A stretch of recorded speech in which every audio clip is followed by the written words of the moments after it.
Yo, what's going on, everyone? Welcome back to another episode of the Festy podcast. I'm your host, Manny, aka Frisky Hug. And today's episode, we have our first verified artist. We have Sam Wolfe. He is a techno DJ based out of Atlanta. He came over to Orlando to play at McQueen's.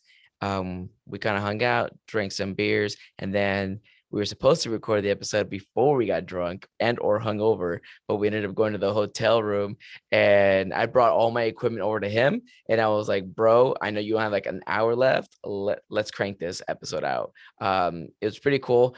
I just bringing all my equipment over there took me like 15 minutes to get it all set up, but we managed to make it happen. He didn't miss his flight, so we're all Gucci. Sam Wolfe is just a freaking amazing person, great human being, and being able to just ask him questions. And hell, he was asking me questions, and then just getting to know each other that whole weekend was phenomenal. But before we get started with today's episode, we are going to be doing our 4 shout outs of the week. We're going to start with our number 1 content creator. This one's going to go to HeatherGosse, or I hope I'm pronouncing this right, Heather. So I'm sorry if I'm butchering your last name, but I don't think I've ever asked you. But yeah, Heather is a YouTuber. She's been honestly nonstop grinding on her YouTube game. She just recently uploaded the Okeechobee. I think it was like her day 4 vlog. She's been cranking out, vlog after vlog, and kudos to you because I have been slacking as a YouTuber. I'm just like, I've been overwhelmed, but I'm really happy that there are people out in our space still grinding it out and still uploading. So kudos to you, Heather. I'm giving you a shout out. And like I say in every episode, for all these shout outs, everything will be down in the description below. If you want to go ahead and just check them out, her name is the same on Instagram as it is on YouTube. Okay, so number 2 is going to go to a DJ or producer, and this is going to go to Cev Aura. Cev Aura, actually, how I got like introduced to him was as a TikToker. He was making like TikTok mixes and stuff like that, making like throwing out songs and covers that he was doing over on TikTok.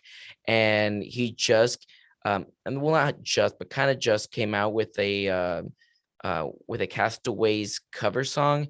It's on his link bio if you guys want to check it out. And then he also came out with a collab song with autocorrect. I think it's called Bring Brittum. So yeah, Cev Aura is a dubstep and rhythm DJ. He produces. He's really good. So if you guys want to go and check him out, he's also on TikTok, and he's always just blasting remixes and covers. All right, for number 3, we're gonna have our brand or company, and that's gonna go to my girl Gina. She just started an Etsy shop, so congratulations.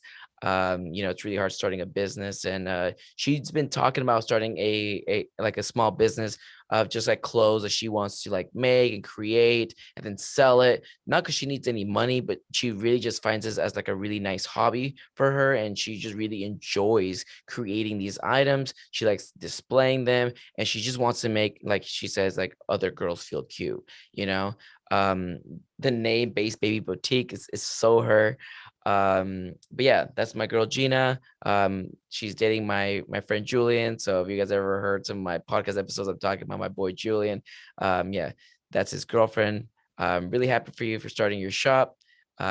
Keep it going. And our number 4 is going to be to a friend or follower, and that's going to go to KatKorri. If you guys don't know, Kat is a close friend of mine. She's been on the podcast episode before. She was on, I think, like episode 5. I want to say 5. Maybe I'm wrong. I don't want to say any numbers. But yeah, Kat was in the episode. We talked about the festival babe. We talked about her. It was just a whole episode about, how she got started with doing the things that she does. She's also the reason I even know Sam Wolfe. She introduced us. She like told me like, oh, you got to get like Sam Wolfe on. She's like, you can let him know that like you know me. And then like that's how we started talking. And yeah, and then like that, me and Sam, I like, hit it off, and then next thing you know, we're like in his hotel room recording a podcast episode. So thank you, Kat for everything you do. Honestly, she does a lot more than what I'm saying. Like, she's always hooking it up, making sure I'm taken care of. She always says I'm taking care of her whenever she's in town, but it's like vice versa as well. I'm like, she's always taking care of me, like, I swear. So thank you, Kat, much love to you. And yeah, so we got Sam Wolfe on the podcast. Let's just get started. Yeah. Yo, what's going on, revelers? So I'd like to welcome Sam Wolfe What's to the up? podcast. Man, so last night was amazing. So for anyone that knows, Sam played at Orlando. He was at McQueen's. And we were just talking about, how hot it was. Dude, it was hot. I'll tell you what, I played for a lot of hot crowds. Orlando was spicy and they were very, very hot. But people are always asking me, like, why you play in a hoodie? You're in a hoodie all the time. How do you do it in a hoodie? And honestly, I just thought a ton about it. It's like playing in pajamas. You're behind the decks, you want to be comfortable. And I'm just like very, very cozy. It's like, I'm hanging out in sweatpants. It's like nice and this and that. And then, as you're kind of getting down and whatnot, you're going to be sweating no matter what. So I'd rather just have it be all kind of contained and you're in there. It's like feeling good. I don't know, man. It's nice and cozy behind the decks. Bro, I was sweating my dick off, man. And the first half, I was just like out and about, just getting drinks, whatever. And then I was like, you know what, man, I'm gonna be fucking the fret. I want to be supporting my fucking boy, and I want to be hype as fuck. Dude, you're getting so lit. I love you guys were putting up the phrases on your cell phone. You're like, yo, I love that. I put one. It was like play Bad Bunny. Yeah. And I love Sam Wolfe, and what the last one was. And my roommate was like, me too. Yeah, the whole thing was mad. It was mental. But yeah, dude, play for a whole lot of crowds, and you can just tell kind of like before a show's about to happen, like whether or not you can kind of pick up a vibe of like it's gonna be lit, it's gonna be crazy. I could just tell beforehand, like there was so much hype on Instagram. People were like getting really, really excited for it. And then all of a sudden, first Thursday show I've ever done. Dude, for a Thursday, man, Orlando gets down, dude. It's crazy. Orlando has like every day, so every day somebody's doing something, and it's like if you're not taking advantage of each day, you're kind of fucking up. Was it always like that, or was it like during COVID when Florida was the place to be? Dude, I'm fucking telling you, my guy, I just got here like 2 months ago. Bro, you picked the right thing. Where are you from originally? Originally from California. So I was gonna be living in downtown LA, which is like where my sister lives, and like I was like, oh my god, I'm gonna go there. She's like not charging me rent for 3 months, whatever. And I know tons of fucking like famous YouTubers there. I was just trying to collab. Yeah. Lincoln Bill. That's what we're doing right now. Yeah, that's man. What we're doing right now. Exactly, man. I'm just trying to like, find people in my section of what I do, right? And I'm like, okay, I'm trying to like go in that section. And even now I go to fucking like Cali and people are like, oh, let's fucking collab, I'm like, fuck yeah, man. And Eric, my roommate, he was like, bro, whatever your sister's giving you that deal for rent, I got you over here, bro. We need you in Orlando. Like, this Orlando scene needs you. I'm like, let's do it. They need me, bro. Let's do it. All right. Let's do it. I love it, man. I love it very much. So, well, actually, you're doing the podcast, so you go ahead. This is your fucking podcast. Well, so I'm interested. So, like, had you ever been to Orlando before you came here? Yeah, dude. You know what? The techno scene here, it's a funny story. I was in Austin a long time ago at Seismic, hanging out in the crowd. And I'll never forget, I met some really, really cool people. I'm in the crowd, and I had my first Miami gig coming up. And before that Miami gig, I was talking to some people. I was like, yo, Miami's going to be sick. Like, bro, Miami's cool, but Orlando, I think they even said Tampa too, but Orlando, I was like, dude, that's where the techno's at. Yeah. I didn't realize it. Yeah. Last night came out full force. Huge in techno. Orlando's huge. I mean, just being here a few times, I thought it was like bass. And honestly, bass isn't that heavy in Orlando. You got to go to Tampa for that. Just in Florida in general, though, you're not gonna really find a lot of bass. But I came from Colorado, so I was in the Army. Something you probably don't know about me is that I was in Special Forces in the Army. And thank you for your service. Doing the whole surgical shit that I was telling you about. That's actually where I got my training from. Okay. And I traveled around, so I lived in El Paso, Texas. I lived in Colorado, and every fucking place is so different. My God. Yeah. Cali was filled with house, right? Yeah. Went to El Paso, and it was just like randomness. It was like all sorts of random shit. So, and then Steve Aoki popping up. A lot of Yellow Claw, fucking Right Time, we played there a lot. And so it was a mix of everything. And in Colorado, it's just bass heavy, bro. Yeah. You try to fucking throw a house of techno show there, you're probably gonna fail. Well, the cool thing about Colorado and the cool thing about Denver and that whole environment, I mean, so I'm from Baltimore originally, and I was very fortunate where going to Virginia Tech. Turns out that's just a little hippie town. So I got to like get in and have some really cool, unique experiences of the small camping festival kind, where I'm hanging around a whole bunch of people and you get into the Wook culture. And bro, you know, if you want to meme it, you want to make fun of it, shout out to like Big Game Colorado Wook Trophy Hunters, that Facebook group. That's a really funny one. But anyway, like literally, I don't know, some of the craziest experiences of my life were living the Wook kind of culture life. And, you know, I make jokes and I say it, but I see myself as a business Wook. Like basically I had this realization where like, you know, once you kind of realize that we're in a system, you have this, you know, all right, so you're growing up, you're a kid, you look at adults and people in positions of power, and you're like, oh, okay, these are authority figures, these are your parents, as an example. And then everybody has this moment where, you know, you could be a teenager, you could be a young adult, whatever. You realize, holy shit, the people in charge, the people at the top, the people in government, your parents, these are just human beings. Yeah. And like literally, everyone's a crackhead, man. Yeah, so literally, these are just human beings. Then you realize, holy shit, no one really knows what's going on, and we're all just here on this planet trying to figure it out. So then you have that moment, and then when you start getting into some experiences, maybe of the psychedelic kind, you kind of realize like we're all in a system. Capitalism, whatever, it is a system. It's produced many amazing things, but it's a system. We're in it. And what I realized is that a lot of people, you know, in the Wook culture basically are like, yo, it's a system, fuck the system. I don't want to play by these rules. Totally fine if that's the thing that you're into. But the experience that I had in college was more so, it's a system. I mean, I can't do anything about it. So rather than saying, fuck the system, I don't want to partake, I'd rather just learn the rules of the system, try to get as good at the game as possible in the system, and just play and like kind of create my own reality within the system that we're in. So basically, that's why I kind of joke around and say like I'm a business Wook, but I really do want to push the music and the sound. I've been saying it since day one. I want a business. I want a bass head. I want a bass head, someone who doesn't listen to techno, to listen to my shit and say, I don't listen to techno, but I fuck with that music. Actually, what's So, funny is the girl with the pink hair. Yeah, she was cool as shit. Yeah, she's cool. never like been to a techno show. Like you were like the first, right? Let's go. And Popping cherries. And I turn around and she's like, thank you so much for bringing me. She's like, this is an amazing fucking set. So that's literally your bass set. Like, I love that. She doesn't listen to techno. She doesn't listen to house. She listens to bass. Mission accomplished. She plays bass. She listens to bass. She only goes to bass, right? So I was like, hey, it's not your thing, but like I really think you'd enjoy this. And you were playing some fucking heavy shit, and I was like, dude, I at some moment I wanted. That's what I like. I wanted to start shuffling. You know, like control yourself. No, dude, do whatever, bro. I love. I don't want. I love my shufflers, dude. Because I low key. Oh man, there's so many stories I want to go into.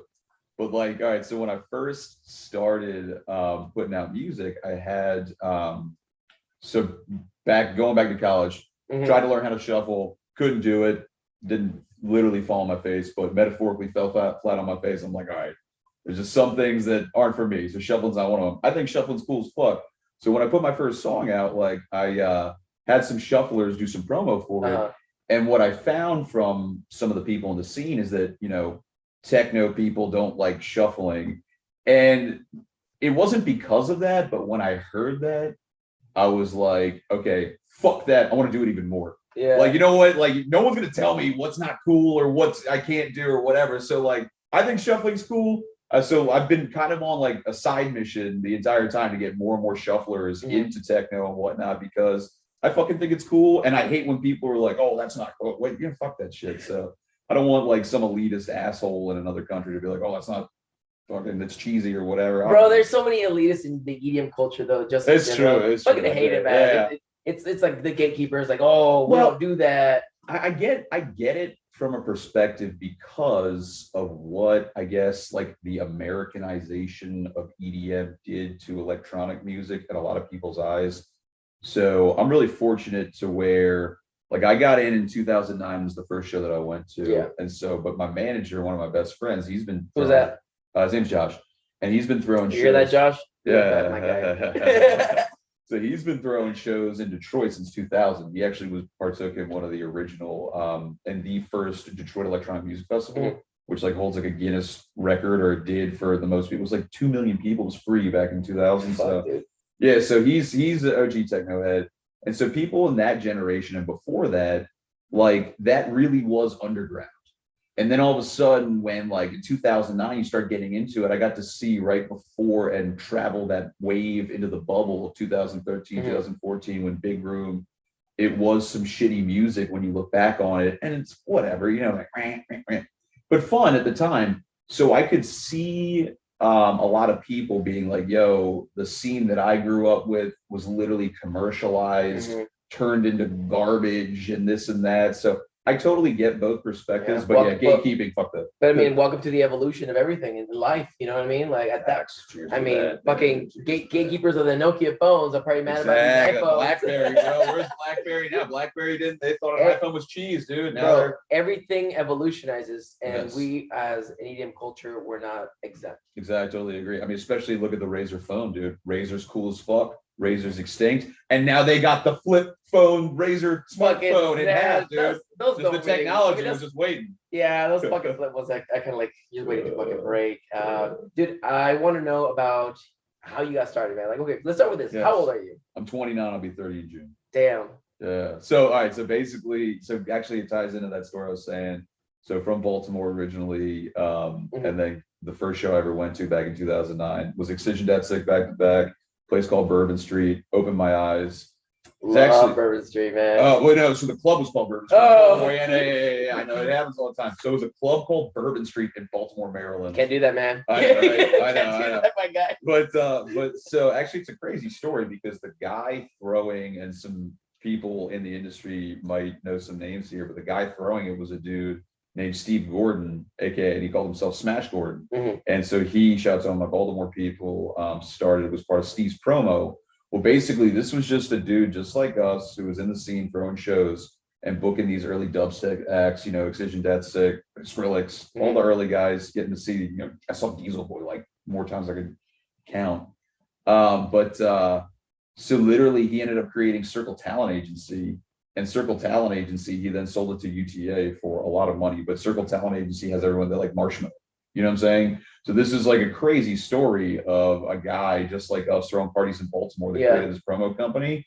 They got to cash out, and he's like literally one of the biggest powerhouses in the bass music, electronic, force in agencies or whatever. So anyway, I tell that story just because it's crazy how you do this thing right. And you put the work in, and it's insane how normal people can make an impact on this scene and this culture. It's just a whole. I mean, everyone's a normal person. Exactly. That's what I'm saying, dude. And it ties into that thing we were just talking about. So you have that realization that like everybody is just a person, and like we're all just kind of figuring it out. It's true, but what's funny is about that idea that everyone is normal, and I get that. But sometimes some people value their time more than others, right? So I only have 24 hours in a day, even though we are both normal people. I have to be able to make that time for you. And if you're not worth my time at this point, you kind of like level yourself. Like we are normal, but we're different scales, right? You're in the scale where like you're not important enough for me to even say yes on a podcast. Well, I mean, I see exactly what you're saying, and like the way that I think about time, because we were just talking about this. So I still run my business full time. I sell boxes, super sexy, super glamorous, but no, it's amazing because the business that I do full time has taught me how to interact with a team, how to manage a team, how to work with multiple things. It's extremely applicable to the music industry because I have a creative group, I got a manager, you have an agent, you have the label, you have it's all about managing a team. I didn't realize how much stuff takes into it until like I interviewed the dubs of FBI girls, and they literally just like, do we do this and this? I'm like, oh my god, there's just so much that goes into it. Initially, if you would have asked me last year, I thought it was just the DJ. Like the DJ booked all these shows. You can't in music production. What I found, and I'm always still learning. I'm only a couple of years into it, but you just I don't know what you can't do this alone. You can't do it alone. Even when it comes to music production, I mean, literally one of the things that has helped me so much. Well, first off, finding a mentor in the beginning was beyond critical. But one of the things that's helped me so much is having a really good circle of people with different levels of feedback. So I have everybody from like one of my homies who's an amazing melody writer, and he makes banging progressive house. Shout out to Nick Hayes. If you're looking for some amazing music, check out Nick Hayes. He's the GOAT. I love him. But to like my homie Carolyn, who is literally a high school orchestra teacher, and she's a classically trained violinist and pianist. And then I'll have people like one of my homies who doesn't know anything about music, but he'll give it to me straight, and he's like, this sounds like shit, but this is really cool. And then I'll have one friend who is always going to be happy about it, but because he's just a really nice guy. But if he really likes it, then he's like really happy. So I won't like, if I'm feeling down, I'll send it to him, and I'll be like, all right, he likes it, but I know it could be better. So yeah, man, I'd say this all because having a circle of people to bounce ideas off of is extremely important for any producer, because we all get stuck. Everyone gets stuck, and then you need to basically send this idea to a good, close group of other people who are willing to give real feedback to your music, because that's totally how you push a song from like here to getting it done and over the finish line. I know any producer listening knows that you have a graveyard of tracks that were great ideas, and you just couldn't get it over the finish line and finish it. And that's a very difficult thing that everybody falls into. When did you start getting like pretty serious about like music? That's a good question. So this, again, a long story, but I basically went through some things in life where in college, I was DJing a whole bunch. I've had Ableton since 2010. And basically, I was just telling myself all these bullshit excuses. Like why am I not making it right now? Bro, this is like so important because there's so many people right now in this state right now, right? They're making music and they've been doing it for a while. They're playing at all these parties. They play at all these small shows, but they don't know how to take that extra step to get serious and dedicate all their time to it and just go fucking full blazing. Bro, this sounds cheesy, but it's so true. The difference is mindset. So literally all that it took for me was, I'm sure people have heard this metaphor before, but I burned my mental ships, where like there's that story about the guy when they came over to like conquer the new Americas. They burned all the ships and they're like, yo, we're either going to take over the island or we're going to die. Yeah, exactly. Yeah. So like once I burned my mental ships of like, okay, like I think I was like 27 at the time, like the time is going to pass. I don't care if it takes 5, 10, 15, 20, 25 years or it never happens. I'd rather lay my head on a pillow knowing that I went for it and I gave it everything, rather than, telling myself all these excuses I've been telling myself of like, I don't play the piano, this is why I can't become a producer. Yeah, man. And we all have those like mental blocks. So true. I've had it not in music because I don't make music, but I was like, let me dabble on DJing. But like, I used to do video gaming, and that's sick. I worked for Activision. What'd you play? Call of Duty. Oh, nice. Yeah. I said, well, you're in the military. You're like, boom, headshot. What's up? That's Counter-Strike. I had my clan that I made had like 4,000 subscribers on YouTube. We did montages. We had a whole team. That's sick. Yeah, it was a real thing, and I think I got so scared, and maybe I just was over it, and I literally disbanded all of it. I'm like, I'm done. I'm not doing this anymore. I just can't. I got so fucking in my own head, and I was like, I'm wasting my time. Like, but I really wasn't. If I really wanted to pursue it, I could have. So I guess maybe I just got scared. So when it came down to EDM, I was like, I'm doing the vlogging thing. I'm doing this thing, and at some points, man, even when you're making music, you get like 5 streams, bro. How do you not fuck yourself for that, dude? It's so rough. I get it. You spend hours on that, dude. By days, hours, months, dude. Maybe Reservoir took an entire. I sat on that for over a year making it. I'm just adding more. Over an entire year from start to finish. And it's so it'll fuck you up mentally. If you don't get the streams that you expected. You're totally like, agree. So did I spend my time on garbage? So one thing that definitely helped me a whole lot was that I wanted to make sure that before, and this would be one piece of advice I would give to any producer, before you put something online, make sure it's like good enough to get signed to a label that you like. Because the second that you introduce yourself to the world, you know what I'm saying? You're like, it's almost like, two lovers, they're taking their clothes off for the first time, things are getting hot and steamy. It's basically your resume. Yeah, dude, you're literally like about to be like, okay, like what's going on here? Blah, blah, blah. The second you put something online for the first time, you're exposing yourself to the entire world. And the reality is that a lot of people, this happened to me, you think it's really good. You'll realize it could be a whole lot better. And if you're just patient and make sure that the first thing that you do really put online is good enough, because that's the second that people are going to start forming their opinion about you. So if you're going to put something online and people are going to start forming their opinion about you and it sucks, then like literally all these people that could be fans one day are writing you off. So when they put that next thing online, they might just kind of skip over it, because they're like, oh yeah, it wasn't that good or whatever. Yeah. And so you just got to take your time to make sure that it's at a quality level that I think it's hard. It's so hard to say because it's so subjective, but a good barometer would be a label that you like and respect, if they're willing to sign it, then that's a good barometer for, okay, this is good enough. And this is when I'm ready to like launch the project, I guess. What are some of the hardships that you went through, like through this journey of DJing and producing? What are some of your hardships, man? That's a good question. So, and then tying back into, putting something online and making sure that you have enough streams. I'm the kind of guy where like, I want to make sure that if I'm going to do it, I'm going to do it right. So I've tried all kinds of different promotion,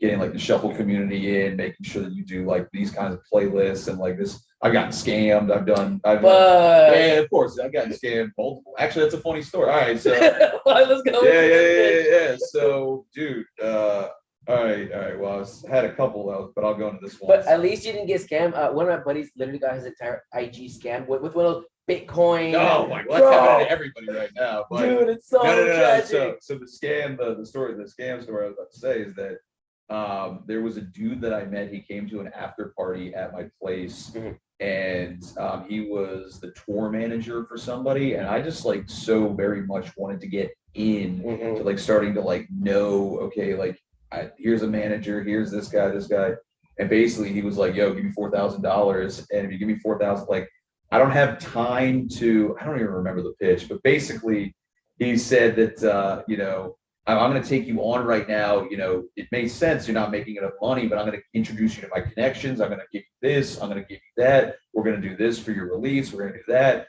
And all that's going to be $4,000. And I knew the second he said that, I was like, my gut was like, I think I'm getting scammed right now. But I so much like wanted to get the ins and figure out like how to playlist promo and everything.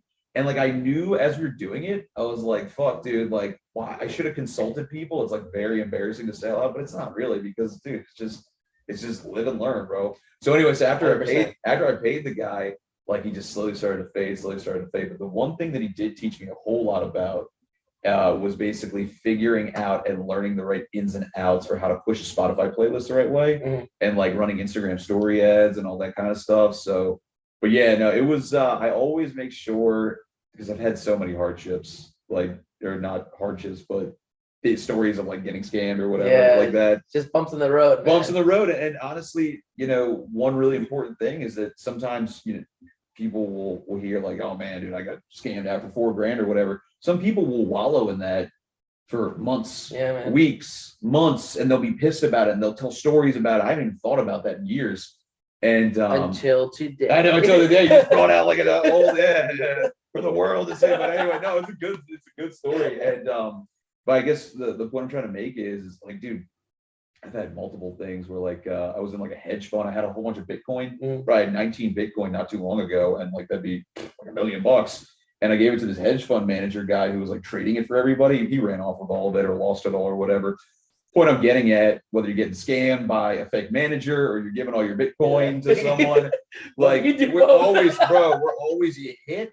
And the main difference between the people that are performing at that optimum level, kind of going back to that thing you're talking about, how much time you have, how much this and that, is that a lot of people will get smacked and it takes them forever to bounce out, or it takes them months or whatever, and they always bring it up. And all that does is it creates this cloud of negativity that is then your aura that you don't even realize you're projecting. And because the universe is so real with you are what you put out, then more negative shit comes in your life. I found that any time in life, it could be something as simple as shoplifting when you're a kid. And you're like, oh, fuck that. Something bad happens. Dent in your car. I stole this piece of pizza from Whole Foods. And all of a sudden, like I'm going to do my parking ticket and the fucking thing slams on my car and I get a scratch. It's going to cost $300 because I took a fucking $2 piece of pizza like a jackass. Like anything in life, like literally, even if you're bending the rules a little bit or whatever, dude, karma always comes back, bites you in the ass. It just pays to be a good human being, literally. You're just spreading that energy. There's so many shitty people and so much negativity in the world. Like what I want to do with the music is literally just be myself, but by being myself, like I literally just want people to be happy. Somebody was like, dude, like Sam's music is so fucking good. I'm like, yeah, the music's good, but like his fucking stage presence is better. This man is like, dude, I can't. All right, you're my vibe, my guy. I'm like, I'm fucked with this guy all around, man. Dude, honestly, like for me, Man, so many people in techno when they're DJing, they look so serious, and I'm not doing it for an act. I'm literally just like having the fucking time of my life. A lot of times, bro, a lot of times, like what I'll do, and I'm sure any DJ can relate, like all the time, I'm trying to, get fancy with it and do like a double drop here and all this crazy stuff.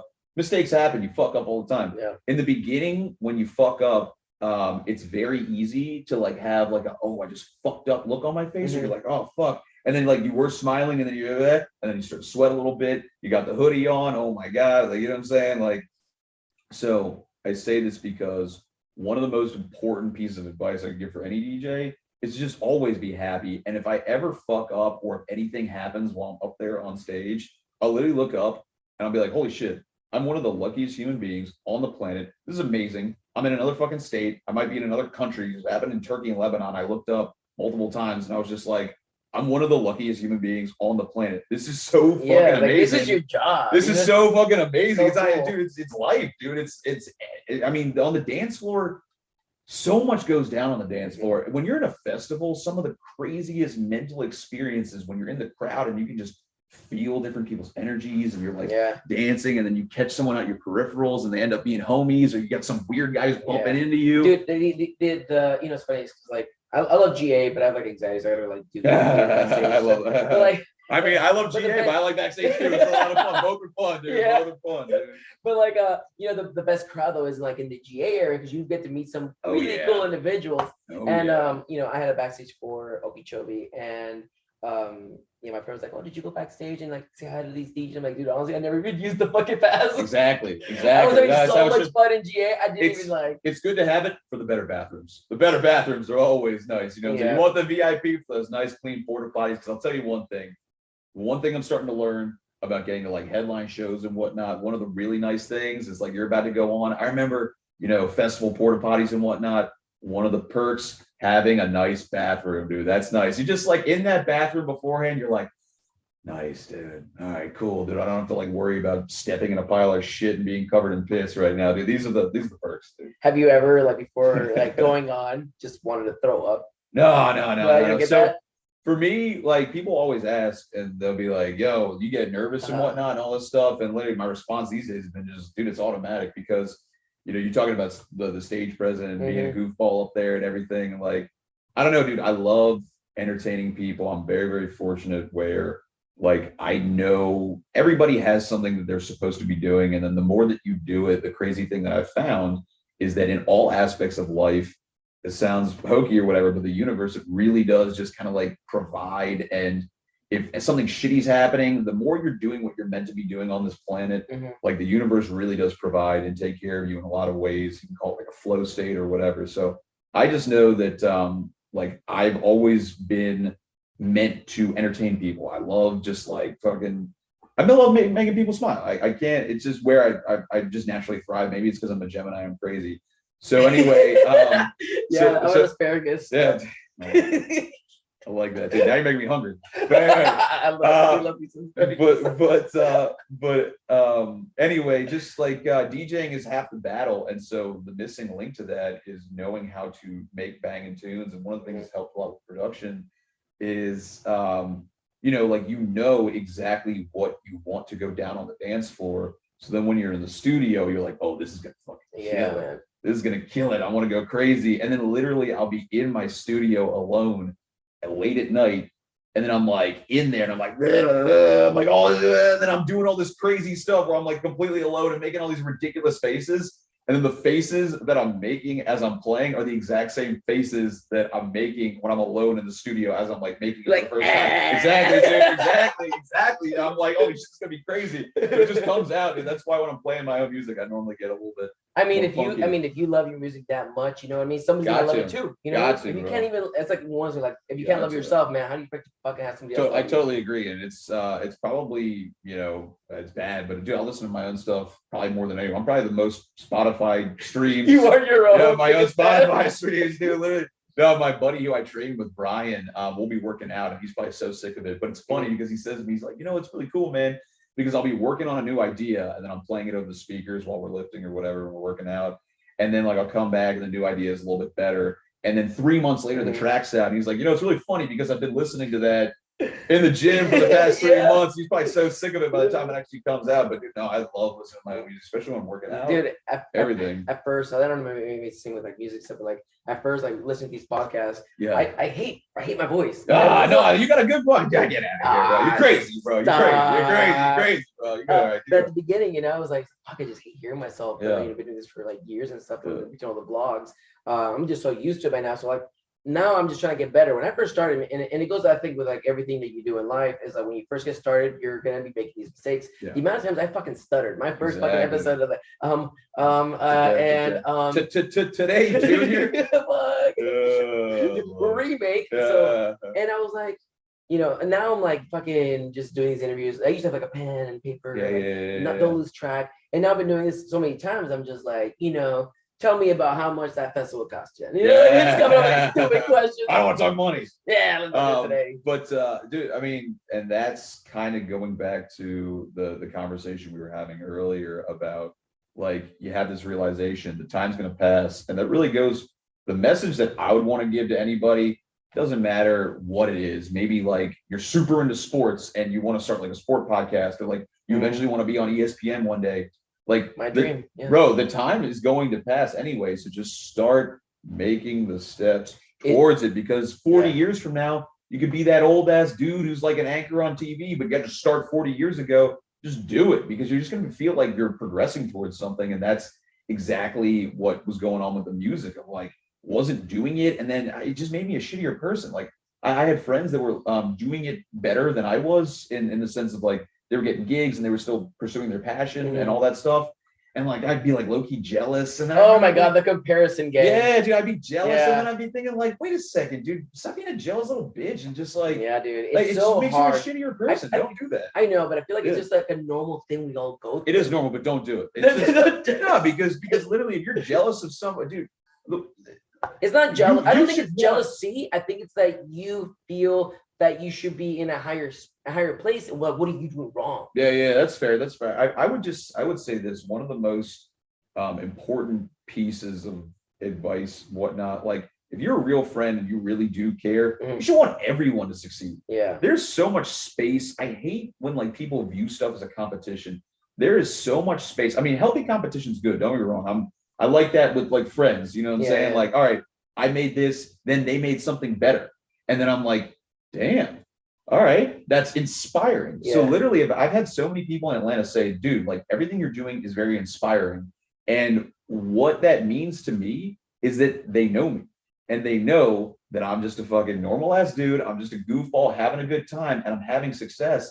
And then they'll look and they'll be like, well, fuck, Sam's doing it. Why aren't I? But instead of being jealous or mad or whatever, getting inspired and then taking their game up to the next level. I've had so many people in Atlanta give me messages and stories. And it was the same thing I've told some of my friends where I was like, bro, after college, like you kept doing it. And I'm talking about one of my DJ homies. He knows who he is, and I love him very much. And I was like, bro, you kept doing it. And like, I was low-key jealous because I'm working my office job and I'm seeing you like playing this festival.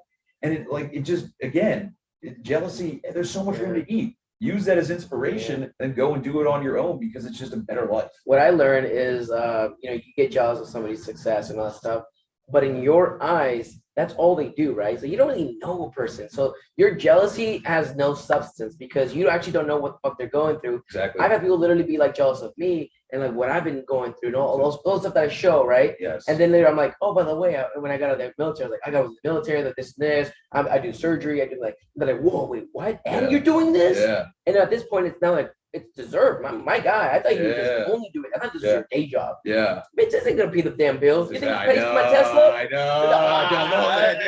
It's good to have a Tesla now, because gas is going to $10. Holy shit, dude, that's expensive. I have a Jeep. I have a Jeep. It's busted. Yeah. No roof. I completely agree. And you know, I guess just coming full circle here, like it just really is, it just makes life so much better when you really are working towards that thing that you want to work towards, because there's no reason not to.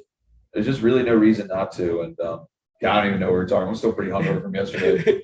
Dude, sometimes I have such bad ADD, man, and like you're telling me. I'll be like mid conversation. I'm like, wait a minute, what is that fucking like? I remember we were talking about comparing yourself to other people. So basically, comparing yourself to other people, dude, that is one of the things, dude, with the whole Instagram lifestyle and all this and that. It is shitty. And the crazy thing is, people talking about like Zuckerberg and the metaverse. Bro, we're already in the metaverse. You know what I'm saying? Your Instagram profile, like everything, it's like your digital business. Social media runs my life. I'll be 100% honest. My Spotify, my SoundCloud, my Instagram, all that shit runs my life. My YouTube runs my life. YouTube will determine whether or not I'm fucking happy today sometimes. No, we can't do that. We can't do that. But yeah, I'm like, come on, guys. I'm 20 subs away. Let's go.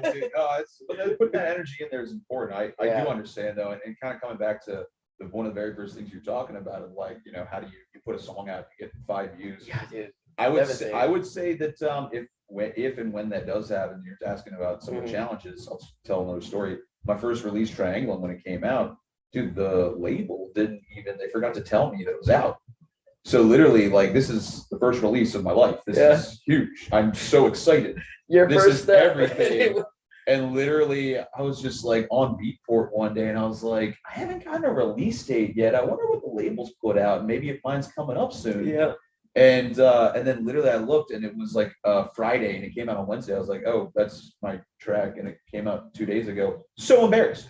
I was like, so first the initial, we're talking about the bouncing and how to bounce back. So the initial boom, stab in the chest. I had this whole post ready to make, and I was so excited to talk about it. And now I have to go out into the world and be like, hey, my release came out 3 days ago because that's actually whatever, dude. But yeah, I didn't even get told about it. It's super embarrassing.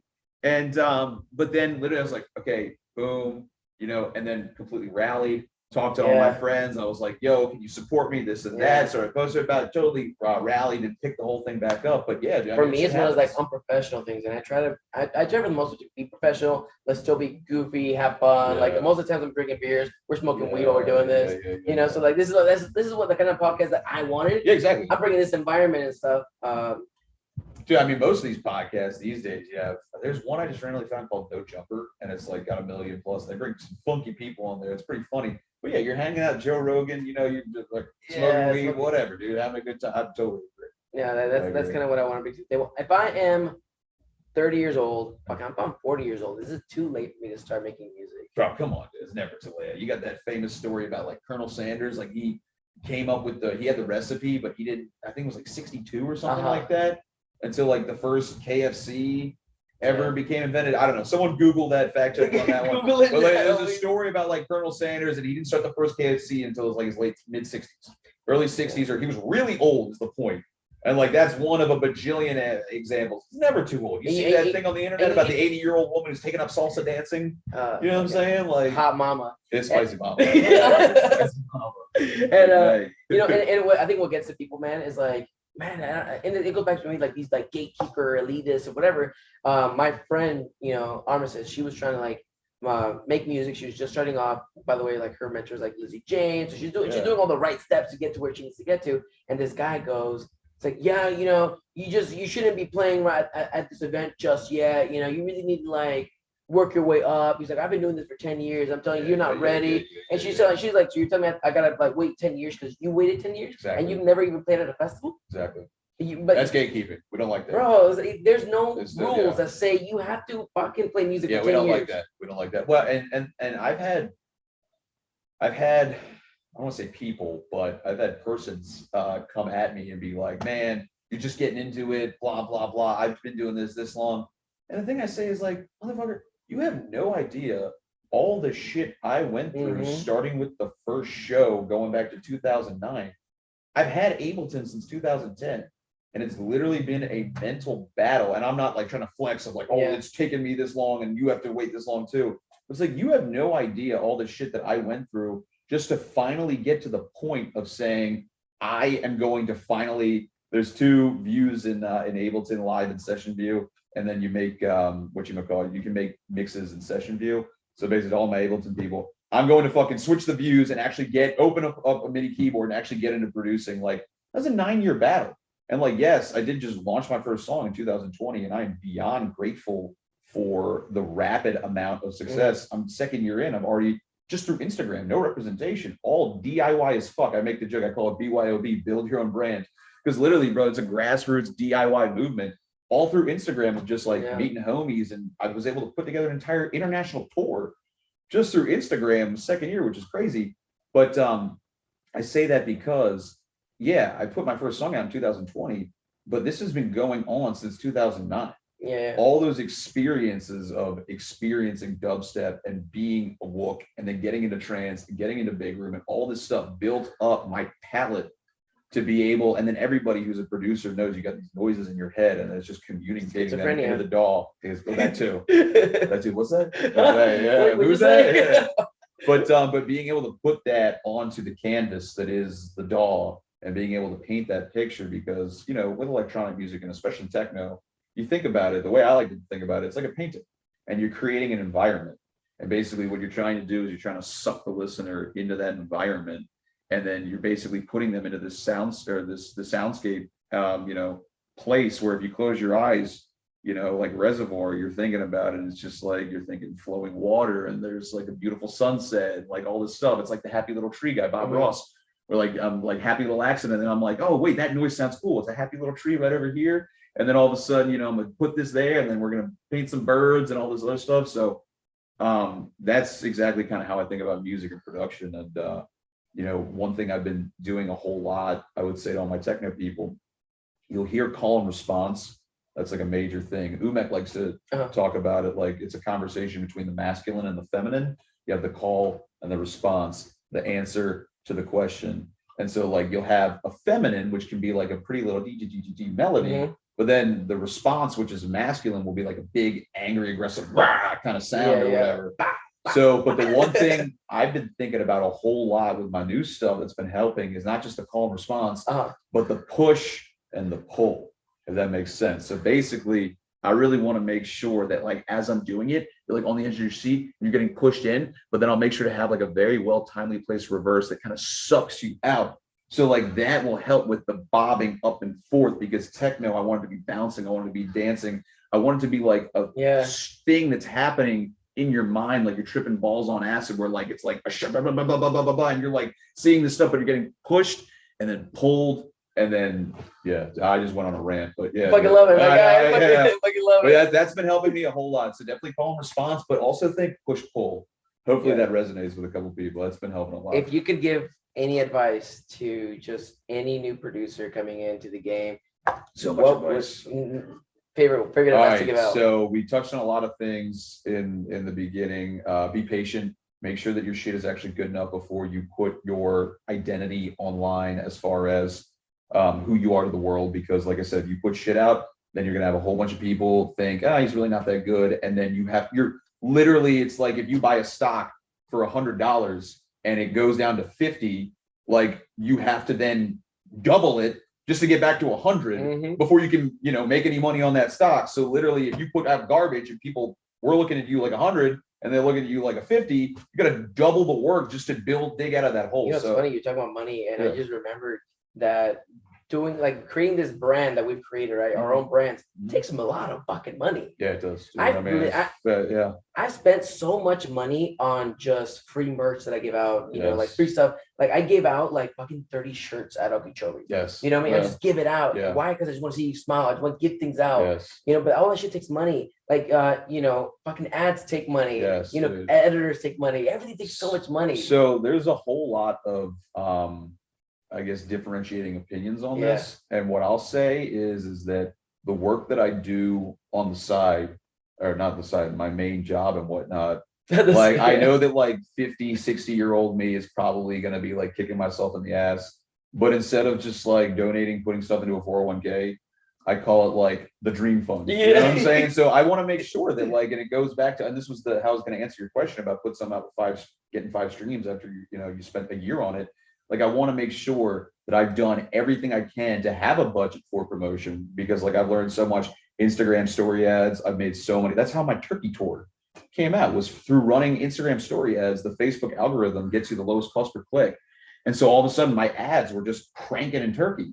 And Istanbul is literally my number 2 country that listens to me, or city that listens to me. to like Berlin, somewhere in Germany. But I was just in Berlin. oh yeah. But yeah, so basically that and making sure you have a budget for promotion, because people can hem and haw and bitch about it, but that's just the reality. I mean, every major corporation out there, they put advertisements out to get their name out there. 100%, man. And so, like, dude, Insomniac's doing it, and you're not better than Insomniac. I promise you. Yeah, I mean, you can literally sit in the corner and be pissed off and bitch about it, or you can like bust your ass and work really hard to make sure that you are giving yourself all of the tools for success. So literally, you're talking about money. Like, I met my creative agency guys that help with my whole brand. That doesn't. They do Adam Bayer and Drumco. They do. I'm very, very lucky to have. I'm grateful. Shout out to NYX. Literally, they handle Amelie Lenz and Exhale, her entire agency. They just signed Bayer and Drumco. They handle Panpot and Second State. I mean, these guys are very, very good when it comes to that. They develop my entire brand, and then basically the idea of putting the saw wave into the name, and it's with the saws they put in the music, genius. But yeah, I mean, literally that, having a guy to help with playlisting on Spotify to make sure you're getting good, organic, not botted actual playlists from like small and medium. That takes pitching, that takes a lot of elbow grease. But yeah, dude, I mean, going back to advice for new producers, put a budget aside and learn on your own. Like, okay, how is the best way to run ads? ToneDen is a great resource. I totally recommend that if anyone's at toneden.io. That's a great website for running Instagram ads for dummies. Yeah, man, just make sure that you have a budget, be patient. Another piece of advice for new producers, build that circle of people that give good advice, because you need to build up. And that's why one of the things I love to do is to give people feedback on music. I get a ton of Instagram messages, and I try my best to give everybody feedback, because that's so helpful and impactful. I do the same thing, man. The amount of like DMs I get, and they're like, hey, I have this question, but that question is an hour-long conversation. And I was like, you know what, man? Let's get a video call going. I got you. Damn, that's legit, dude. That's good. It takes a lot of my time, because I have a lot of things going on. But I was like, you know what, man? Like, maybe you'll remember me. That's what it's all later about. down the It's road. all about helping, dude. It's all about helping people, man. And because literally, the more value that you can give, I mean, dude, like I said, you literally, the more you help, the universe, it really does. And the more that you put out there and give value, you'll get value in ways that you never even expected. I'm fortunate just where I'm at. I mean, and I'm sure you feel the same way, that we're just very lucky to be in the positions that we're in right now. It's like, and all I want to do is give other people those opportunities. So it's like, one of my buddies, had never been backstage before, and I was like, oh fuck, I can just get you back there. Let's go pop that cherry. I was like, here, let's go meet Wooly real quick. Yeah, that's sick, dude. Oh, like, what?